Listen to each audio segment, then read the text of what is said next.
Buenas tardes, profesor. Mi nombre es Dayana Silva Gaitán, soy de la materia de Arquitectura de Computadores y en la tarde de hoy voy a hacer una pequeña práctica de una parte de la programación de Assembler.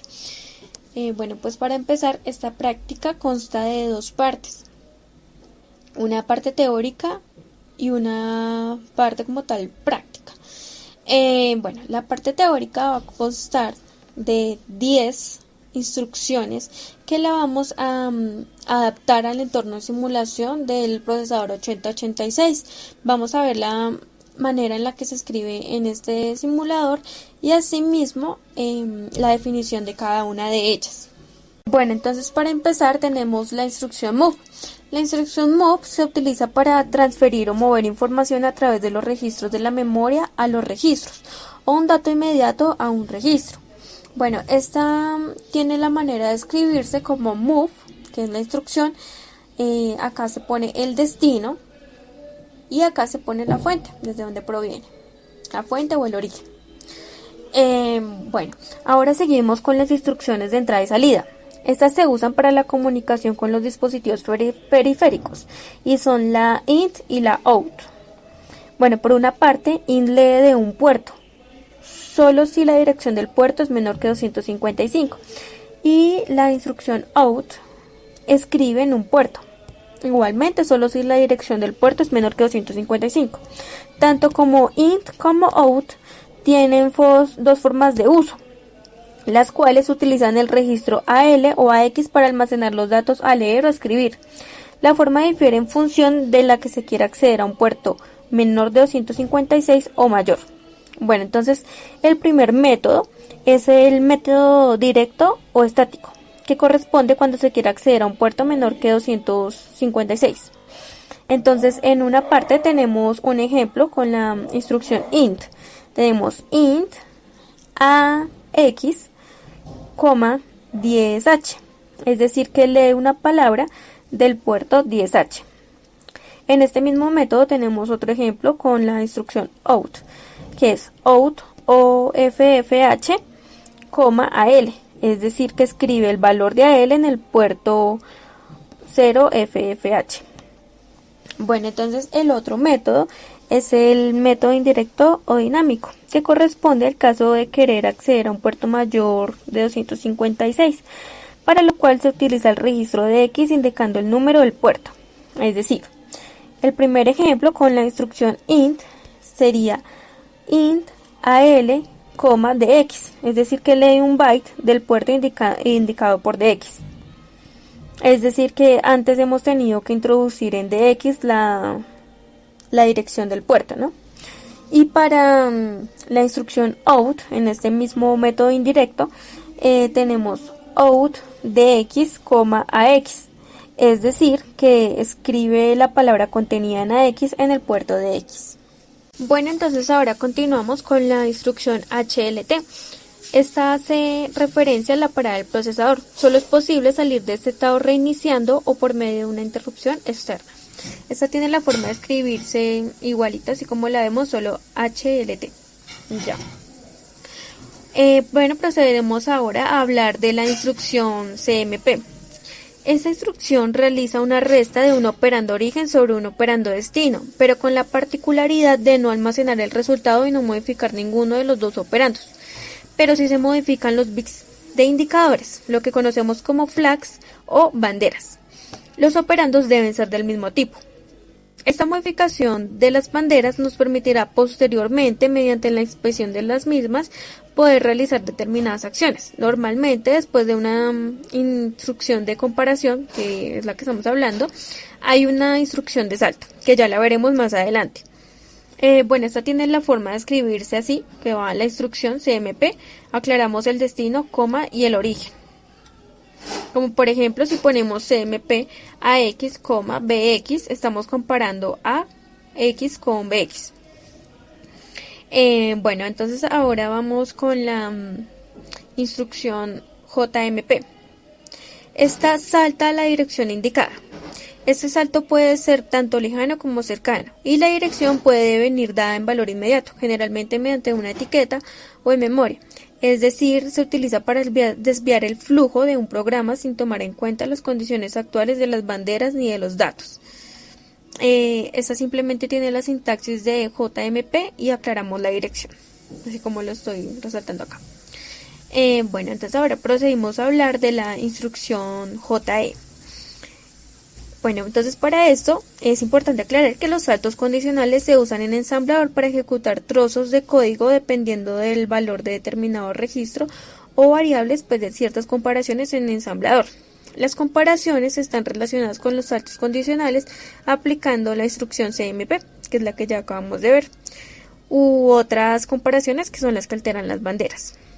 Entonces, la instrucción JE salta si es igual o si es 0. Vamos ahora a hablar de la instrucción call. La instrucción call se usa para llamar a un procedimiento y transferir de ese modo pues el control. Existen dos tipos de llamadas a procedimientos. La primera son las llamadas directas y la segunda son las llamadas indirectas. Bueno, entonces en cuanto a las llamadas directas, esa se hace mediante la instrucción call y el nombre del procedimiento, así como lo estamos viendo acá. Donde el nombre del procedimiento es el nombre que se le ha dado al procedimiento que estamos trabajando.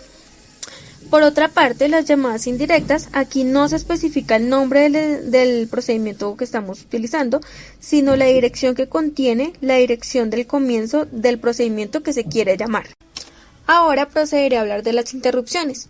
La manera de utilizar estas interrupciones es a través de la instrucción int.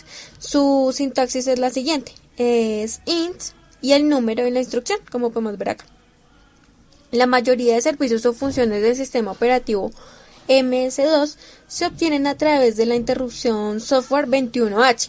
Es por esto que se lo denomina 2API, que significa 2 Application Program Interface. La int21H está compuesta por un grupo de funciones. Cuando se accede a la int21H hay que indicar el número de la función que queremos ejecutar. Y bueno, por último tenemos la instrucción NOP. Esta tiene como significado sus siglas de no operation, es decir, no hacer nada. Esta instrucción no hace nada más que consumir los ciclos del reloj necesarios para cargar la instrucción y procesarla. Es por esto que solo se utiliza así, la instrucción y ya. Ahora procederemos a realizar la parte práctica en el entorno de simulación 8086. Bueno, principalmente este simulador está integrado por un editor que es para crear nuestro código, por un ensamblador que es para ensamblar el programa y un emulador. Bueno, dicho esto, vamos a realizar la descripción del programa que nos están requiriendo. Entonces, este programa requiere guardar un dato en la sección de datos, luego ese dato moverlo a la región de acumuladores AX y seguido de esto modificar la parte alta del registro AH con el mismo dato u otro diferente y evidenciar cuál es la modificación del registro AX. Vale, entonces acá tenemos la solución de nuestro programa. ORG100H es la instrucción que denota el encabezado del programa.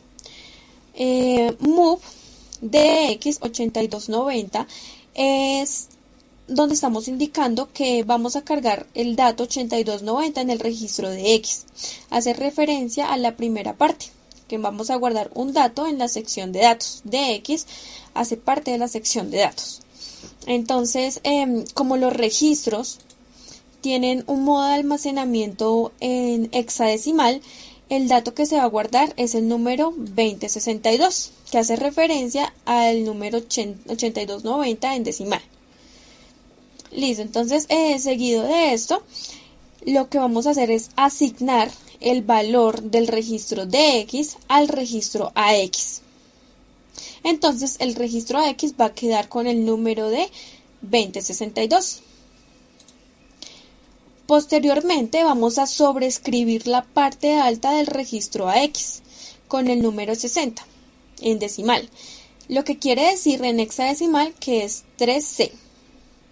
Y como algo adicional también vamos a sobreescribir la parte baja del registro AX.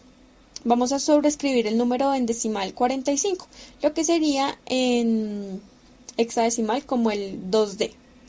Listo, entonces explicado ya el código, vamos a proceder a iniciar la emulación. Listo, entonces ahora voy a explicar acá un dato importante.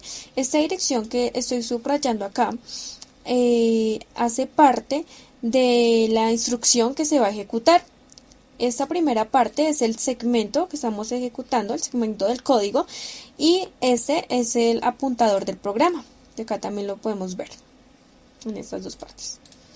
Listo, entonces ya dicho esto, vamos a iniciar la ejecución paso a paso para que podamos ver cada una de las instrucciones que tenemos acá en el código. Listo, entonces la primera instrucción que teníamos era cargar el registro de X con el número 8290, que en hexadecimal era 2062. Listo, y así está cargado. Seguimos con esta instrucción. La siguiente instrucción era cargar el registro a X con los datos del registro de X. Como podemos ver, han quedado igual. Seguimos. Ahora sobreescribimos la parte alta del registro a X con el número 60 en decimal, ¿no? En hexadecimal era el 3C. Como lo podemos ver aquí, acá se da sobrescrito. Y por último, vamos a modificar también la parte baja del registro a X. Tiene que quedar el número 2D. ¿Listo? Entonces este ha sido todo el programa.